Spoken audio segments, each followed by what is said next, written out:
దేవుని వాక్యంలోకి వెళ్దాం ప్రియులారా. పాత నిబంధన గ్రంథంలో పంటను గురించి, వ్యవసాయానికి సంబంధించినటువంటి పంటను గురించి దేవుని వాక్యం ఏదైతే గుర్తు చేస్తుందో, ఈ రాత్రి కాలమందు వాటిలో చాలా విషయాలను ఈ రాత్రి కాలమందు జ్ఞాపకం చేసుకుందాం. ఆదికాండము 3వ అధ్యాయము 17వ వచనాన్ని చూద్దాం. ఆయన ఆదాముతో, నీవు నీ భార్య మాట విని తినవద్దని నేను నీకు ఆజ్ఞాపించిన వృక్షములు తింటివి గనక నీ నిమిత్తము నేల శపింపబడి ఉన్నది. ప్రయాసంతోనే నీవు బ్రతుకు దినములన్నీ దాని పంట తిందువు. ఇక్కడ ఆలోచన చేసినప్పుడు ఆదామును దేవుడు గద్దించిన విషయాన్ని మనం చూస్తూ ఉన్నాం. అలాగునే ప్రయాసంతో నీవు ఆ పంటను తిందువు అని చెప్పి దేవుని వాక్యం గుర్తు చేస్తూ ఉంది.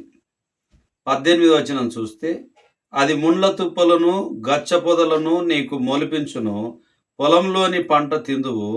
నీవు నేలకు తిరిగి చేరు వరకు నీ ముఖము చెమట కార్చి ఆహారము తిందువు. ఏలయనగా నేల నుండి నీవు తీయబడితేవి, నీవు మన్నే గనక తిరిగి మన్నైపోదు అని చెప్పెను. ఆదాము తన భార్య అవ్వకు అవ్వ అని పేరు పెట్టాను. ఏలయనగా ఆమె జీవము గల ప్రతి వానికి తల్లి. దేవుడైన యెహోవా ఆదామునకు అతని భార్యకును చర్మపు చొక్కయ్యులను చేయించి వారికి తొడిగించెను.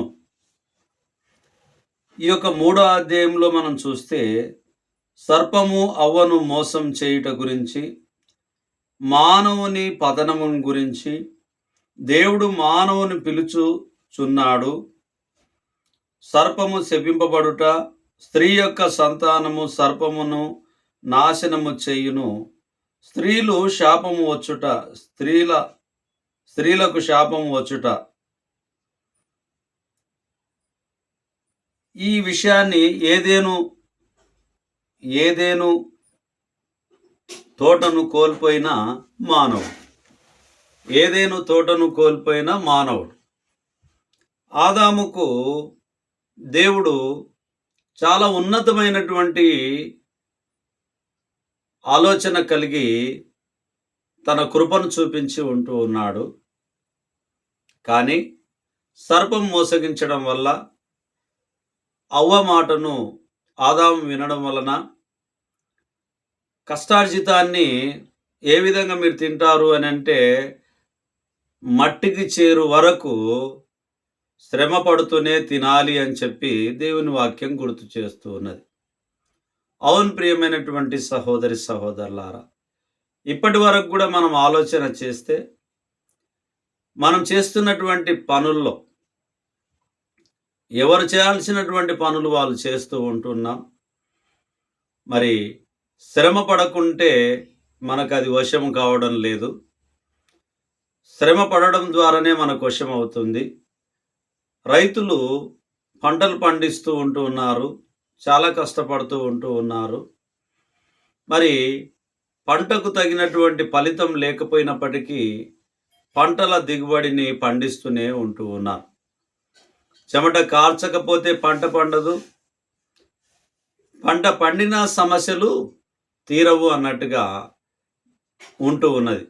దేవుని వాక్యము, దేవుని మాట విననందుకు ఆదాముకు కలిగినటువంటి ఈ యొక్క గద్దింపు మానవాళి అందరికీ కూడా సంప్రాప్తమై ఉంటూ ఉన్నది. మన జీవితంలో మన ఆలోచనలు, మన ఉద్దేశాలను మనం జ్ఞాపకం చేసుకొని దేవుని మాటకు లోబడేటటువంటి కుమారులుగా, కుమార్తెలుగా మనం ఉంటే, ఆయనకి ఇష్టమైన బిడ్డలుగా మనం ఉంటే చాలా మేలు అనేటటువంటిది గుర్తు చేయబడుతూ ఉంటూ ఉన్నది. ఆదికాండము 41వ అధ్యాయము 29వ వచనాన్ని చూద్దాం. ఇక్కడ ఆదాం గారిని గద్దించేటటువంటి విషయాన్ని చూస్తూ ఉన్నాం. శ్రమపడి తినాలనేటటువంటి విషయాన్ని చూస్తూ ఉన్నాం. 41వ అధ్యాయము 29వ వచనాన్ని చూద్దాం. 41:29. ఇదిగో ఐగుప్తు దేశమందంతటను బహు సమృద్ధిగా పంట పండు 7 సంవత్సరములు వచ్చుచున్నవి, మరియు కరువు గల 7 సంవత్సరములు వాటి తర్వాత వచ్చును. అప్పుడు ఐగుప్తు దేశమందు ఆ పంట సమృద్ధి యావత్తును మరువబడును. ఆ కరువు దేశమును పాడు చేయును. దాని తర్వాత కలుగు కరువు చేత దేశమందు ఆ పంట సమృద్ధి తెలియబడకపోవును. ఆ కరువు మిక్కిలి భారముగా నుండును. ఈ కార్యం దేవుని వలన నిర్ణయింపబడి ఉన్నది. ఇది దేవుడు శీఘ్రంగా జరిగించును. అందుచేతనే ఈ కళ ఫరోకు రెట్టింపు పడెను. ఈ లేఖనాన్ని మనం చూసినప్పుడు ఫరో 2 కలలు కన్నాడు. 2 కలలు పడ్డాయి ఆయనకు.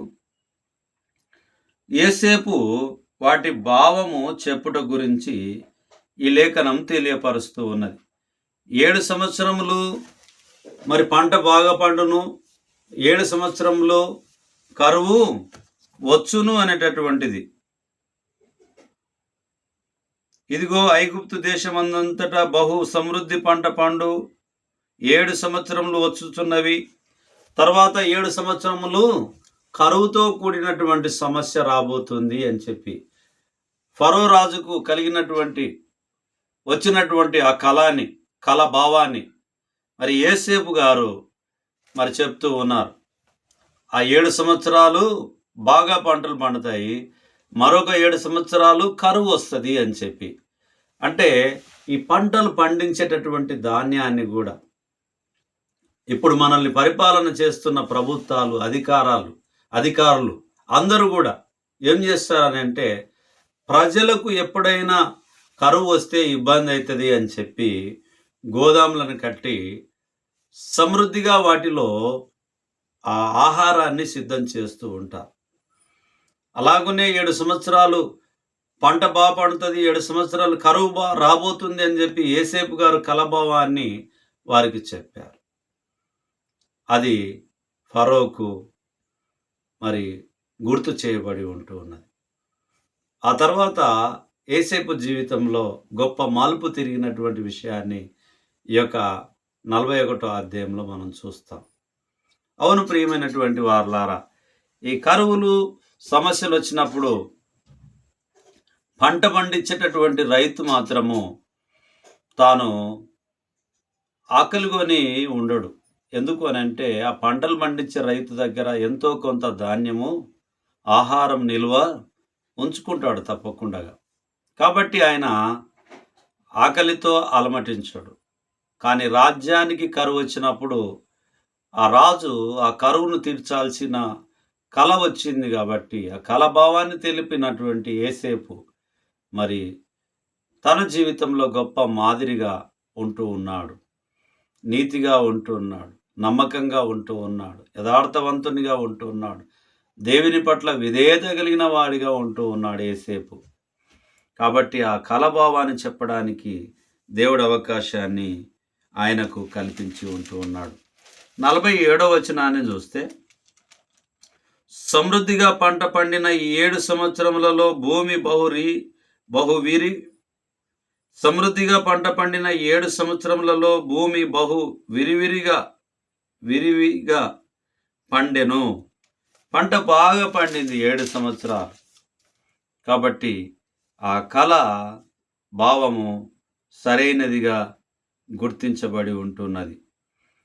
ఆదికాండం 47వ అధ్యాయము 24వ వచనాన్ని చూద్దాం. ఆదికాండం 47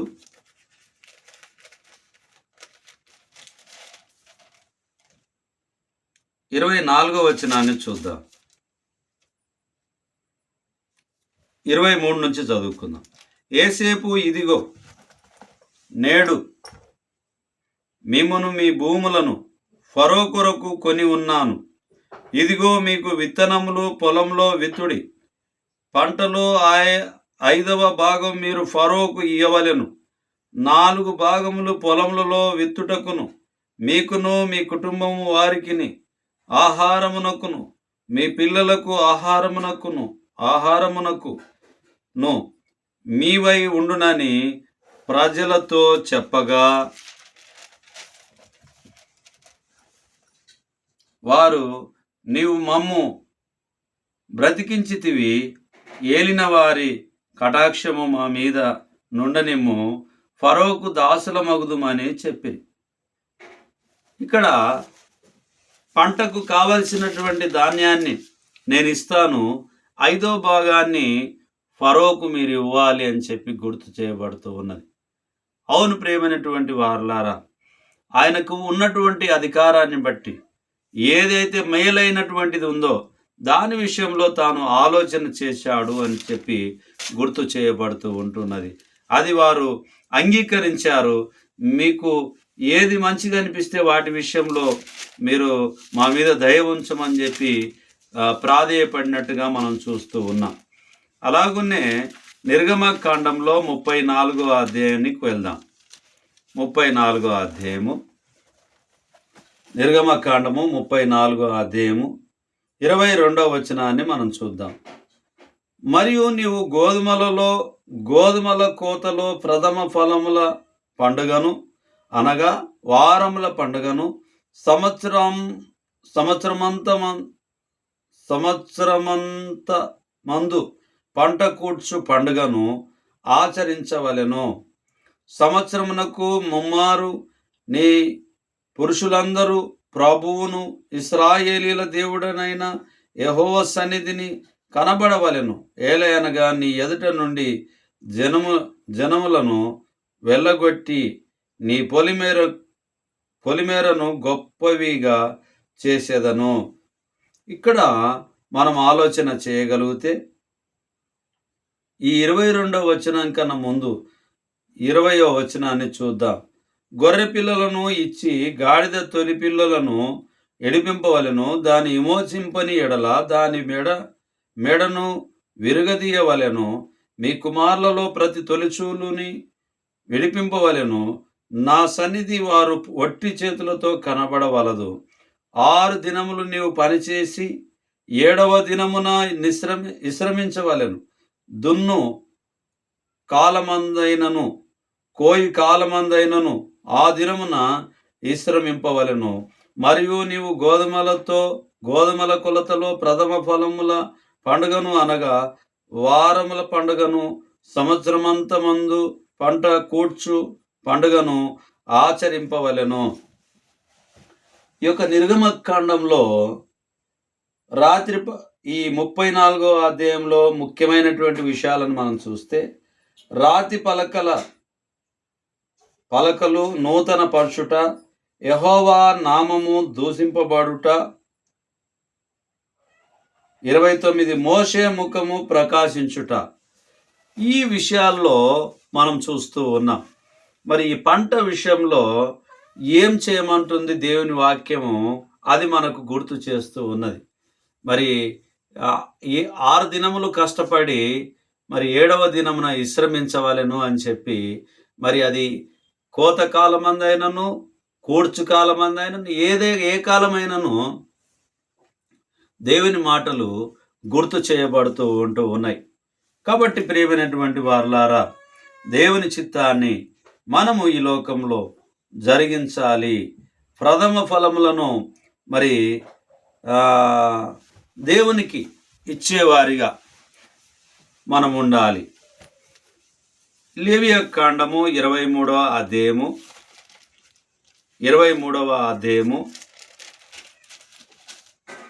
22వ వచనాన్ని చూద్దాం. 23:22 మీరు మీ పంట చేను కోయినప్పుడు నీ పొలం యొక్క ఓరలను పూర్తిగా కోయకూడదు. నీ కోతలో రాలిన పరిగెను ఏరుకొనకూడదు. బీదలకును పరదేశులకును వాటిని విడిచిపెట్టవలెను. నేను మీ దేవుడనైన యెహోవాను. పంట పండిస్తున్నటువంటి యజమానులకు గుర్తు చేస్తున్నటువంటి వాక్య భాగం ఏమై ఉంది అంటే, పంటను కోసినప్పుడు ఆ పనములను మరి కొన్ని విడిచిపెట్టాలి అని చెప్పి, అందులో భాగంగా పరదేశులను మరి బీదవారు వాటిని తీసుకొని తినడానికి ఉపయోగపడుతుందని చెప్పి దేవుని వాక్యం గుర్తు చేస్తుంది. మనమైతే దేవుని మాటల్ని చెప్తాం కానీ పాటించడంలో విఫలం చెందుతూ ఉంటాం. అందుకనే దేవుని యొక్క ఆశీర్వాదాలకు మనం దూరం అవుతూ ఉంటాం. ప్రతి దాంట్లో కూడా దేవుని మాట చాలా గొప్పగా మనకి ఇవ్వబడి ఉంటూ ఉన్నది. ఆ గొప్ప మాటల్ని మనం గ్రహించకుండగా మనకు నచ్చిన పద్ధతిలో మనం చేస్తూ ఉంటాం. నిజంగానే బీదవారి కొరకు కొంత పనములు ఇడవడానికి మనసు రాదు. ప్రతి పనం కూడా ఏరుకోవడానికి, ప్రతిది కూడా కోసుకోవడానికి, కుప్ప నూర్చుకోవడానికి ప్రయత్నం చేస్తూ ఉంటాం. కానీ ఏ విధంగా అయినా కానీ మనము నష్టము జరుగుతూ ఉంటుంది. ఎట్లా జరుగుతుంది అంటే, అంత వ్యవస్థలో అనేకులు మన మీద నష్టం చేసేటటువంటి వాళ్ళు చాలామంది ఈ రైతుల మీద, పంట మీద ఉంటూ ఉంటుంది. కాబట్టి ప్రియమైనటువంటి వారలారా, బీదల విషయంలో మనము జాలి దయగలిగి ఉంటే దేవుడు పంటను సమృద్ధిగా మనకు పండించడానికి అవకాశం ఇస్తాడు. అలా కాకుండా ఉంటే పండించడానికి దేవుడు అవకాశము ఇవ్వడు. అలాగనే 10వ వచనాన్ని చూస్తే, నీవు ఇశ్రాయేలీయులతో ఇట్లా అనుము, నేను మీకు ఇచ్చుచున్న దేశమునకు మీరు వచ్చి దాని పంటను కోయినప్పుడు మీ మొదటి పంటలో ఒక పనను యాజకుని యొద్దకు తేవలెను. యెహోవా మిమ్మును అంగీకరించినట్లు అతడు యెహోవా సన్నిధిని ఆ పనను అల్లడింపవలెను. విశ్రాంతి దినమునకు మారు దినమున యాజకుడు దానిని అల్లాడింపవలెను. ఇక్కడ 10వ వచనం చూస్తే, నీవు ఇశ్రాయేలీయులతో ఇట్లనుము, నేను మీకు ఇచ్చుచున్న దేశమునకు మీరు వచ్చి దాని పంటను కోయినప్పుడు మీ మొదటి పంటలో ఒక పనను యాజకుని దగ్గరికి తీసుకొని రావలెను. మరి దేవునికి ఇవ్వాల్సినటువంటి వాటిని మొట్టమొదట ఆ పనములను కొన్నిటిని వదిలిపెట్టి బీదలు పరదేశులైనటువంటి వారి కొరకు ఇడవమని చెప్పి దేవుని వాక్యం సెలవిస్తుంది. రెండవదిగా మనం గుర్తు చేస్తే, మొదట ఏదైతే కోస్తామో ఆ పనులు తీసుకొచ్చి యాజకుని దగ్గరికి తీసుకొని రమ్మని చెప్పి సెలవిస్తూ ఉన్నది. అంటే దీని అర్థం ఏమిటి అని అంటే, మనం పంట పండిస్తున్నప్పటికి కూడా పరదేశుల కొరకు దయగలిగి ఉండాలి, బీదల పట్ల దయగలిగి ఉండాలి, దేవుని పట్ల మనము వాక్యానుసారమైనటువంటి జీవితాన్ని జీవించే వారిగా ఉండాలి. అది నాకే కావాలి, ఇది నాకే కావాలి అనేటటువంటి భావన మనకు ఎప్పుడైతే ఉంటే మన జీవితాలు ఆశీర్వాదకరంగా ఉండవు అనేటటువంటిది దేవుని వాక్యం గుర్తు చేయబడుతూ ఉన్నది. కాబట్టి ప్రియమైనటువంటి వారలారా, దేవునికి చెల్లించాల్సింది, బీదలకు చెల్లించాల్సింది మనము చెల్లించే వారిగా మనం ఉండాలి. 25వ అధ్యాయము, లేవియకాండము 25వ అధ్యాయము